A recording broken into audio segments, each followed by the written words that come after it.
This is Matthew Cratter from Bitcoin University.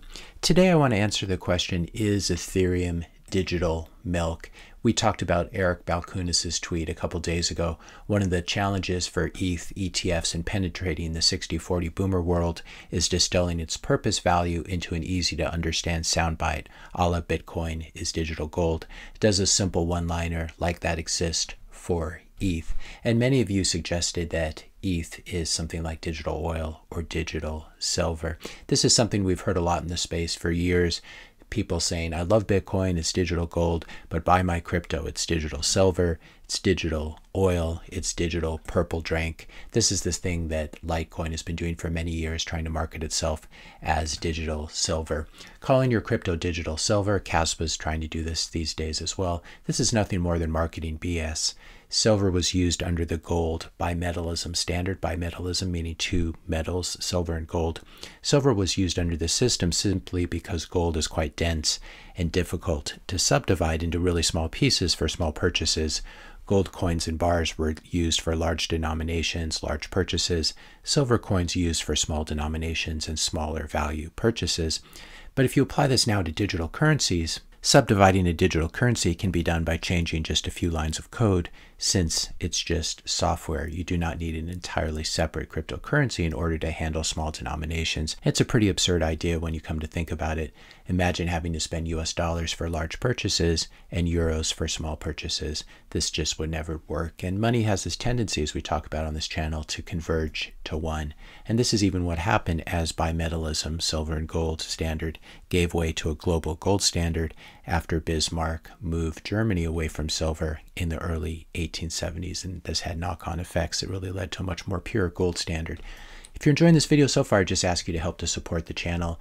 Click the subscribe button, leave a like, leave a comment, suggestion for a future video, and share this video with a friend or family member. That would really help out the channel. At some point, referring to Bitcoin, we may still need to subdivide the currency, to subdivide Satoshis, on-chain especially, but not yet, since a penny can still buy you about 14 sats or Satoshis. Reminder for those new to the channel, each Bitcoin is composed of 100 million sats, and actually in the code they're only Satoshis rather than Bitcoin, but one Bitcoin equals 100 million sats. And on the Lightning Network, we already have a subdivision of sats. We have millisatoshis, also known as msats, and these are denominated as 1/1000th of a Satoshi, which itself is 1/100 millionth of a Bitcoin. What does the market think of using Litecoin as silver to Bitcoin's gold? It's not been impressed by this marketing metaphor, and we can see Litecoin continuing to lose value against Bitcoin year after year after year. It seems like this digital oil narrative may be making a comeback as well. James Downs 5220 commented on my channel, BTC is the superior monetary asset, but does that mean that ETH has no value? Why can't they coexist? For example, Bitcoin is digital gold, store of value, and ETH as the digital oil of the new financial system. It's hard to understand even what this means. Does this refer to the gas, the transaction fees one needs to pay to execute smart contracts on Ethereum? If so, maybe they should call ETH digital gas instead of calling it digital oil. Calling ETH digital oil is a pretty unfortunate metaphor as well, since at least for me it conjures up visions of oil cartels and wars, etc., presided over by rich princes or oligarchs who benefited from the pre-mine in the same way that the founders and early insiders in Ethereum benefited from striking oil by basically printing up their own money. I would say that the Ethereum marketing department needs some serious help, and we've seen Ethereum marketed as many different things: as the world computer, this was the initial thing, as digital oil, sometimes as digital silver, as the internet of money, as ultrasound money, as an internet bond with yield, which was an unfortunate thing and really got the SEC's attention. But these are the different metaphors that ETH has used, and they're very, very different metaphors. If you ask what Ethereum's going to be in 2025, your guess is as good as mine. No one really knows. Someone in that thread said that ETH is digital oil to Bitcoin's digital gold. And then in the same paragraph, in the same tweet, they said if Bitcoin is the vault, then Ethereum is the shopping mall. So Bitcoin is simultaneously gold and the vault, and ETH is oil in a shopping mall. I'm not sure exactly why you need oil inside of a shopping mall. I think it would make the floor very slippery.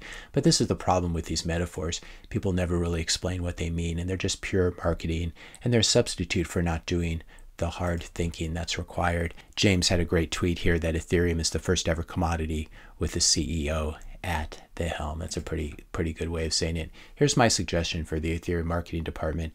Ethereum is digital fiat. It's money without a supply cap, whose monetary policy and development path is controlled by a small group of wealthy insiders, just like wealthy insiders at central banks control fiat currencies. When it comes to Bitcoin, it's really this distributed proof of work that is the real innovation. And this is where Ethereum really failed as well, by moving away from proof of work to proof of stake. The problem with proof of stake is it simply recreates the fiat financial system, where the more coins you have, the more power you have over block production and over the protocol. This is a problem for proof of stake. It's not a problem for proof of work. Wanted to wish everyone a happy Memorial Day tomorrow. Probably take the day off.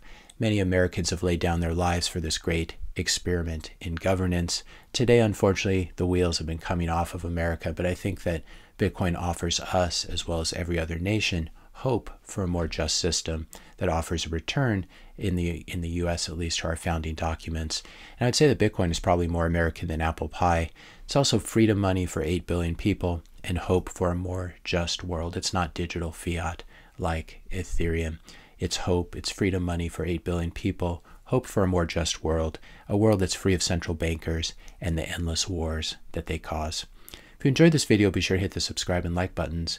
Hit the notification bell if you want to be notified when I publish my next video, and let me know your questions and comments in the comment section below.